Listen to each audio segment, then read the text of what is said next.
NEP के तहत तैयार सिलेबस में सीएसवीटीयू ने अब पहले सेमेस्टर से ही प्रोग्रामिंग को जोड़ दिया है।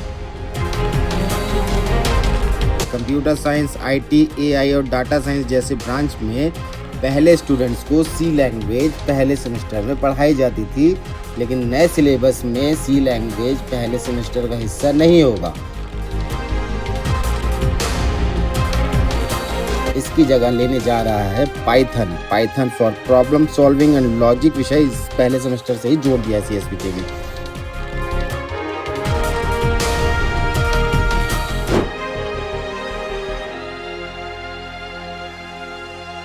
तो भैया, अगर आप भी इस साल छत्तीसगढ़ के इंजीनियरिंग कॉलेजों में एडमिशन लेना चाहते हैं तो ये खबर को बिल्कुल अच्छे से अंत तक जरूर देखिए।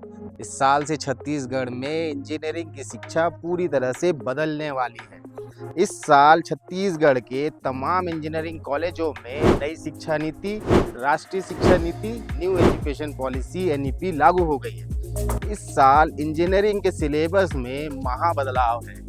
पहले तक जो कोर्स लोग बीए में पढ़ा करते थे वो अब बच्चे इंजीनियरिंग में पढ़ेंगे।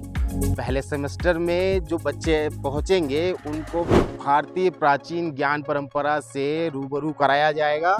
ये जो कोर्स होगा फर्स्ट सेमेस्टर के एक सब्जेक्ट के रूप में होगा। पहले तक जो आप पीसीएम और फाउंडेशन कोर्स पढ़ा करते थे उसके साथ साथ अब आपको प्राचीन जो ज्ञान परंपरा है वो भी पढ़नी होगी। इंजीनियरिंग के सेकंड सेमेस्टर में आपको पढ़ने को मिलेगा भारतीय संविधान, इंडियन कॉन्स्टिट्यूशन। अभी तक ये कोर्स जनरली बीए के बच्चे पढ़ा करते थे। समाज शास्त्र, राजनीति शास्त्र, इस तरह के जो सब्जेक्ट्स लेते थे बैचलर ऑफ आर्ट्स के बच्चे, उनको जो कोर्स पढ़ाया जाता था ये कोर्स वैसा तो नहीं है, लेकिन इंजीनियरिंग के बच्चे भी अब सीखेंगे कि भारतीय संविधान की क्या विशेषताएं हैं, और जब वो इंजीनियरिंग पूरी करके जब इस सोसाइटी को सर्व करने के लिए निकलेंगे तो उनको किस तरह से इन सब चीज़ों को आगे सर्व करना है। उनको मालूम होना चाहिए बच्चों को कि हमारा जो भारतीय संविधान है उसकी क्या विशेषताएं हैं। 2 सेमेस्टर के बाद आपको तीसरे सेमेस्टर में इंडियन नॉलेज सिस्टम की पढ़ाई कराई जाएगी। इंडियन नॉलेज सिस्टम यानी कि भारतीय ज्ञान परंपरा, ये एक अभी मौजूदा दौर का अगर देखेंगे तो सबसे जो हॉट केक सब्जेक्ट यही है। नॉर्मल छत्तीसगढ़ में जो बीए, बीएससी, बीकॉम के जो कोर्स पढ़ाए जाते हैं उसमें भी भारतीय नॉलेज सिस्टम, भारतीय ज्ञान परंपरा जो है उसको पढ़ाया जाता है। इसके साथ साथ में चौथे सेमेस्टर में सबसे बड़ा बूम देखने को मिलेगा। जी हाँ, इंजीनियरिंग की जो पढ़ाई बच्चे इस साल से करेंगे वो पढ़ाई होगी राष्ट्रीय शिक्षा नीति एनईपी के दायरे में, और चौथे सेमेस्टर में इन बच्चों को पढ़नी पड़ेगी श्रीमद् भगवद गीता। यानी कि बच्चों को श्रीमद् भगवद गीता नहीं पढ़नी है, बच्चों को इन जो भगवद गीता के जो उपदेश, जो मार्गदर्शन, जो जिस तरह का जीवन शैली आपको होनी चाहिए वो पढ़ाया जाएगा। इस कोर्स को करने के लिए आपको अलग से किसी टीचर की या ट्यूटर की ज़रूरत नहीं पड़ेगी। ये सारे जो 4 कोर्स होंगे ये आपको आपके कॉलेज में ही पढ़ाए जाएंगे। इस कोर्स को छत्तीसगढ़ स्वामी विवेकानंद तकनीकी विश्वविद्यालय यानी कि सीएसवीटीयू ने डेवलप किया है। इस कोर्स के बारे में, इस एनईपी के बारे में, इंजीनियरिंग के नए स्वरूप के बारे में जानने के लिए अब हम चलते हैं छत्तीसगढ़ स्वामी विवेकानंद तकनीकी विश्वविद्यालय सीएसवीटीयू के कुल सचिव यानी रजिस्ट्रार डॉक्टर अंकित अरोरा के पास। उनके पास चलते हैं और जानते हैं कि इस साल से इंजीनियरिंग में सिर्फ नई शिक्षा नीति ही नया बदलाव है या फिर जो यूनिवर्सिटी है वो प्लेसमेंट के लिए, एजुकेशन सिस्टम को बेहतर बनाने के लिए, बच्चों की वोकेशनल ट्रेनिंग के लिए, बच्चों की इंटर्नशिप के लिए किस तरह से बदलाव कर रही है। तो सर, मुझे ये जानना था कि इंजीनियरिंग में इस साल से कौन से बड़े मेजर चेंजेस है जो स्टूडेंट्स के लिए चुनौती बनेंगे या फिर उनको फ़ायदा देंगे। देखिए, चुनौती तो ठीक शब्द नहीं होगा, फ़ायदा ही देंगे, क्योंकि नई शिक्षा नीति पे जो शासन का जो मेजर अटेंशन है वो छात्रों को एक संपूर्ण और होलिस्टिक एजुकेशन सिस्टम प्रोवाइड करने का है। और शासन के इसी घोषणा के परिपालन में विश्वविद्यालय ने इस वर्ष जो छात्र एडमिशन ले रहे हैं हमारी यूनिवर्सिटी के डिफरेंट एफिलिएटेड इंस्टीट्यूशंस में, उस पे हम लोग नई शिक्षा नीति के तहत हम लोगों ने सिलेबस बनाया है जो हमारे इंजीनियरिंग के वेरियस बोर्ड ऑफ स्टडीज़ हैं, डिप्लोमा के बोर्ड ऑफ स्टडीज़ हैं, उनके द्वारा बनाया है। और बेसिकली ओवरऑल रिवीजन लगभग 20-25% के आसपास है, और फर्स्ट ईयर में लगभग 30 से 35% का रिवीजन। अब ये रिवीजन बोलने का, कहने का तात्पर्य यह है क्योंकि हम सिलेबस में बेसिकली 2 या 3 कैटेगरी में सब्जेक्ट्स को डिवाइड कर रहे हैं। एक हमने स्किल बेस्ड सब्जेक्ट्स इंट्रोड्यूस किए हैं, इंडियन नॉलेज के ऊपर सब्जेक्ट्स डाले हैं, जो बच्चों के ओवरऑल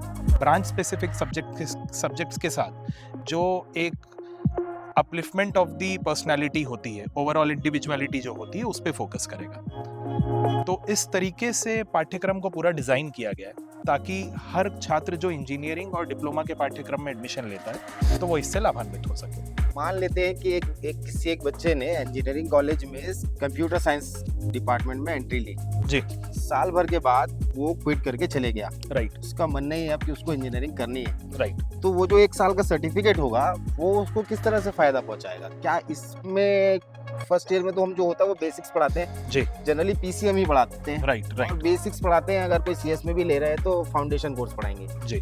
उस बच्चे को क्या मिलेगा सर जो एनईपी के दायरे में आएगा? इन्हीं सारी बातों का फोकस रखा गया है नई शिक्षा नीति के ऊपर, जिसमें केंद्र सरकार और राज्य सरकार दोनों का, राज्य शासन का दोनों का यह फोकस रहा है। और यही बदलाव हमने भी अपने पाठ्यक्रम में किए, जो आपने अभी अपने क्वेश्चन में ये ऐसा प्रिज्यूम कर रहे हैं आप या और लोग कि फर्स्ट ईयर में कॉमन सब्जेक्ट्स होते हैं। अब ऐसा है, यदि कोई छात्र अब कंप्यूटर साइंस में एडमिशन ले रहा है तो उसे फर्स्ट सेमेस्टर में एक विषय, सेकंड सेमेस्टर में एक विषय, मैकेनिकल में एडमिशन ले रहा है तो मैकेनिकल का एक विषय, सेकंड सेमेस्टर में मैकेनिकल का एक विषय। इस हिसाब से वह छात्र फर्स्ट ईयर के कोर्स में ही कॉमन पाठ्यक्रम ना करते हुए उस ब्रांच के कम से कम 2 सब्जेक्ट का स्टडी तो वो करेगा ही और उसका बेसिक नॉलेज उसे हो जाए। तो अब एक सिविल इंजीनियर और मैकेनिकल इंजीनियर और कंप्यूटर साइंस इंजीनियर में पहले जब कोई डिस्क्रिमिनेशन नहीं होता था, अब वो फर्स्ट ईयर के बाद से ही आपको दिखने लगता है। सर भगवत गीता और भारतीय संविधान को लेकर के क्या चीजें चल रही है हमारे नए सिलेबस में? देखिए, इसमें क्या हुआ है कि नई शिक्षा नीति, जैसा मैंने आपको बताया कि बेसिकली सेगमेंट में डिवाइड कर दिया है पाठ्यक्रम। वैल्यू एजुकेशन के कोर्सेज हैं, स्किल बेस्ड के कोर्सेज हैं, ब्रांच स्पेसिफिक कोर्सेज हैं। तो जो वैल्यू एजुकेशन या इंडियन नॉलेज सिस्टम के जो कोर्सेज हैं, उसमें हमने क्या किया है कि basically Indian ancient knowledge system जो हुआ करता था, गुरुकुल में जिस तरीके प्राचीन परंपरा जो हुआ करता था, उसमें किस कंसेप्ट पे छात्रों को पढ़ाया जाता, उसके एसेंस को डालने की कोशिश की है। ये ऐसा प्रिज्यूम किया जाता है कि हर एक इंडिविजुअल को इंडियन कॉन्स्टिट्यूशन का ज्ञान हो। जब हम ये बोलते हैं कि हमें ये बात पता ही नहीं थी कि एक्ट में लिखा है, तो ये सारी चीजें मल्टीपल प्लेटफॉर्म्स में एक्सेप्ट नहीं होती है। तो हम इंडियन कॉन्स्टिट्यूशन को भी इन्वॉल्व किए हैं और ओवरऑल एक presentable and moral and humanitarian individual बनने के लिए जो कंसेप्ट्स होते हैं लाइफ के, जो बेसिकली भगवत गीता ने बहुत कुछ सिखाया है, तो उनके इम्पैक्ट्स और उनके लेसन्स को एसेंस निकाल के छात्रों को एक विषय बनाया जाएगा, जो बेसिकली वो अपने सेकंड ईयर के पाठ्यक्रम में पढ़ेंगे। जैसे भगवत गीता को 4th सेमेस्टर में रखा सर इंजीनियरिंग के जी सिलेबस में, जी, सब लोग जानना ये चाहेंगे कि भगवत गीता में अगर कोई एक कोर्स है तो उस बच्चे को पढ़ाया क्या जाएगा? देखिए, भगवत गीता के नाम से नॉमेनक्लेचर अभी तय नहीं हुआ। हमारा उद्देश्य ये रहा है कि भगवत गीता जो पुराण है, उसको लेके जो एसेंस आदमी उस भगवत गीता को पढ़ के जो सीखता है, उसके इम्पैक्ट को कैसे लाए। जैसे अलग अलग पैमाने हैं, पर्सनालिटी डेवलपमेंट, मॉरल एजुकेशन, तो ऐसे सारे अन्य जो पैरामीटर्स हैं उनको ध्यान में रखते हुए अलग अलग विषय बनाए जाते हैं। तो हमारा इस बार उद्देश्य ये रहा है कि भगवत गीता के कोर को उठाकर उससे पाठ्यक्रम के रूप में डाला जाए। आप बात करते हैं कि जो बच्चा इंजीनियरिंग में एनईपी के दायरे में आके पढ़ाई करेगा, जब कंप्लीट कर लेगा तो उसके ओवरऑल डेवलपमेंट के लिए, उसकी ट्रेनिंग के लिए, उसकी इंटर्नशिप के लिए क्या व्यवस्थाएं होंगी, क्या किया गया है, क्या नई चीजें?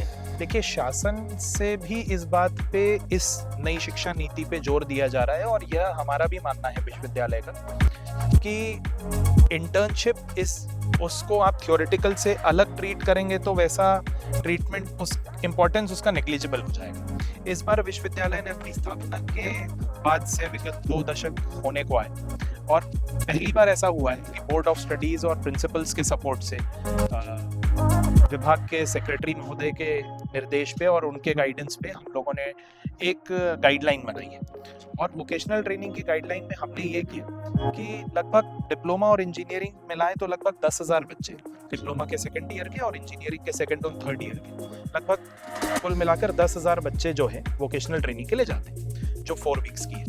इस बार हमने टोटल उन 10,000 बच्चों के लिए लगभग प्रदेश में और प्रदेश के 200 से ऊपर कंपनियां चिन्हांकित की और लगभग 20,000 सीट्स हमने ढूंढी, किसी के 100, किसी के 200। और ऐसा हमने एक प्रयास किया है कि जो छात्र हैं वो एक कंट्रोल्ड और सुपरवाइज्ड मेथड के अंदर ट्रेनिंग के लिए, अपनी वोकेशनल ट्रेनिंग के लिए कंपनी चूज करें और वहां जाके वो अपने 4 हफ्ते बिताएं और कुछ प्रैक्टिकल नॉलेज गेन करके आए, जिसका एक्चुअल ऑन ग्राउंड असेसमेंट उस कॉलेज का वोकेशनल ट्रेनिंग का कोऑर्डिनेटर और प्रिंसिपल करेगा। ऐसा प्रयास हमने किया है और आगे आने वाले समय में यह और रिफाइन होगा। और मेरा ये मानना है कि जो पहल इस बार विश्वविद्यालय ने वोकेशनल ट्रेनिंग को लेके की है वो आगे एक और फाइन प्रोस्पेक्ट में आपके सामने जरूर आएगा। सब प्लेसमेंट की रिगार्डिंग बात कर लेते हैं थोड़ी सी। अब एनईपी इस साल से लागू हो जाएगी छत्तीसगढ़ के सभी लगभग 29 से 32 कॉलेजों में जी।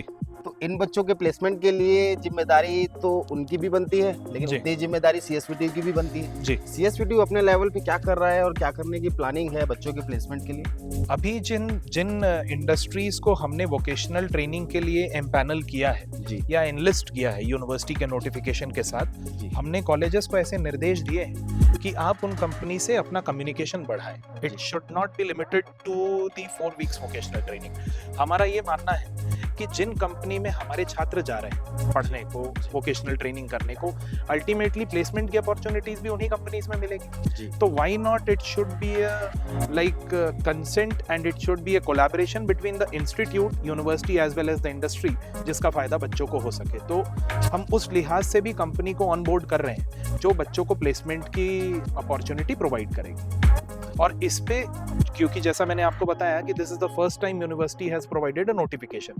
नेक्स्ट ईयर से ऐसा होगा कि हम इन कंपनीज का पोस्ट वोकेशनल ट्रेनिंग क्या सपोर्ट रहा है छात्रों के लिए, यूनिवर्सिटी के लिए, इंडस्ट्री, अपने इंस्टीट्यूशन के लिए, इसका एक असेसमेंट होगा। और ऐसी कंपनियों को डेफिनेटली एक इम्पोर्टेंस दिया जाएगा जो प्लेसमेंट में हमारे बच्चों को ऑनबोर्ड करती है। छत्तीसगढ़ स्वामी विवेकानंद टेक्निकल यूनिवर्सिटी यानी कि सीएसयूटी में भी बहुत सारी ऐसी कंपनीज आई हैं जो बाहर की कंपनी है और बच्चों को बीच में एक बात चल रही थी कि इनको यहाँ पर हम रोजगार से छोड़ेंगे या हम यहाँ इनको ट्रेनिंग देंगे। हमारे फर्स्ट ईयर्स जो राइट वो क्या कॉन्सेप्ट था, उसको अमले जामा फैलाने के लिए क्या क्या व्यवस्था है हुई है? देखिए उसमें क्या हुआ है कि हमारे यहाँ ऑन बोर्ड डेफिनेटली एक कंपनी काम कर रही है जिसको हमने जगह दी है, न्यूक्लियस टेक, और हमारा उनके साथ एक एग्रीमेंट है। और ऐसा ये मानना है क्योंकि शायद पिछली बार के संज्ञान में आपको पूरी बातें, मतलब एक आपके संज्ञान में लाना चाहूँगा कि सिर्फ हमने उस कंपनी की जो अपॉर्चुनिटी है वो रेस्ट्रिक्ट सिर्फ सीएसवीटीयू के बच्चों के लिए नहीं की,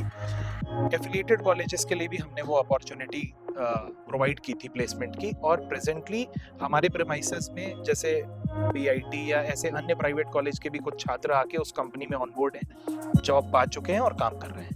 आगे चल के नेक्स्ट अपकमिंग ईयर्स में इसको स्केल अप करने का प्लान है। ये सर क्या इंजीनियरिंग के अलावा फार्मेसी के सिलेबस में भी कोई चेंजेस? नहीं, फार्मेसी में अभी कोई चेंज, डिप्लोमा में डिप्लोमा में चेंजेस हुआ है। सर इंग्लिश जिन बच्चों को समझ में नहीं आती, क्लियर अच्छे से नहीं आती है समझ में, उन बच्चों के लिए एनईपी अब लागू हो रहा है, ऐसे बच्चों के लिए कुछ व्यवस्था करेंगे क्या? क्योंकि अगर हम देखेंगे कि सरगुजा या अंबिकापुर का कोई बच्चा अगर बीआईटी में पढ़ने आ जाता है तो उसको लगता है कि मैं कहाँ आ जाऊँ, मतलब उसके लिए तो वो एमआईटी के बराबर है। राइट। इस कंडीशन में ऐसे बच्चों के लिए कुछ व्यवस्था होती है क्या? कॉलेज या यूनिवर्सिटी अपने लेवल पे कुछ कर दे?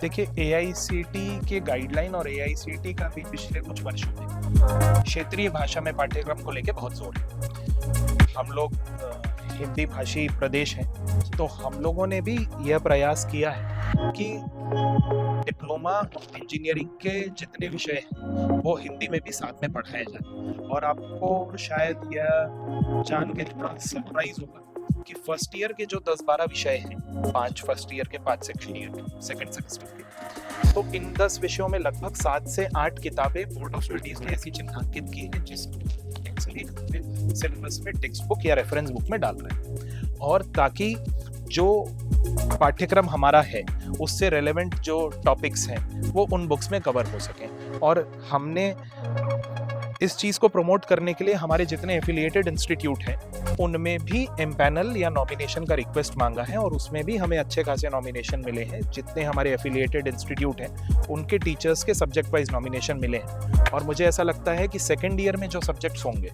सेकेंड ईयर के आते आते उनकी किताबें भी शायद बन जाएंगी। मतलब जो बच्चे हैं उनको इंग्लिश के साथ साथ हिंदी की जी। टेक्स्ट बुक मिल सकती है पढ़ने के लिए। टेक्स्ट बुक्स या रेफरेंस जी।